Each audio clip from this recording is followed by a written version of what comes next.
এই দীর্ঘ প্রায় 1 মাস ধরে যে যুদ্ধ চলছে আমেরিকা এবং ইরানের মধ্যে, এখানে আমেরিকা কতটুকু সাকসেস সফলতা পেরেছে দেখেন, 0%।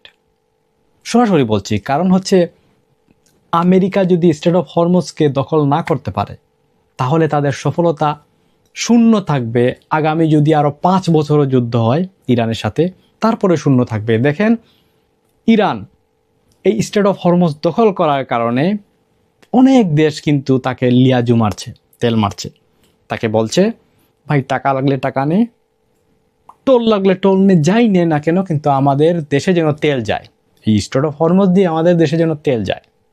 এটা যদি বন্ধ না হতো তাহলে আমেরিকার কাছে যেভাবে সব দেশ ছিল সেভাবেই থাকতো, কিন্তু ইরান একা হয়ে যেত। এখন দেখেন, ইরানের অর্থনৈতিক সমস্যা নাই। তারা যে যুদ্ধ যদি আরও 5 বছরও চালায় তাহলে তাদের টাকার সমস্যা নাই। তারা তো তেল এদিক দিয়ে টোল বসাচ্ছে এবং তাদেরকে বিভিন্ন দেশ টাকা দিবে। দেখেন, চীন যত টাকা লাগে দিবে, রাশিয়াও দিবে, আরও অন্যান্য দেশ দিবে, তেলের জন্য দিবে। বা অনেক ক্ষেত্রে দেখা গেছে আমেরিকার শত্রু যারা রয়েছে তারাও দিবে, সেটা ভিন্ন বিষয়, কিন্তু তেলের জন্য অনেক দেশ কিন্তু তাদেরকে টাকা দিতে বাধ্য। তার মানে কি, তাদের টাকার সমস্যা নাই। বরঞ্চ ইরানের যে অর্থনৈতিক অবস্থা আগে ডাউন ছিল যুদ্ধের আগে, তার উপরে যে স্যাংশনগুলো ছিল, এখন সেটা থেকে কিন্তু আরও ভালো অবস্থানে ইরান আছে, আপনি হিসাব করে দেখেন।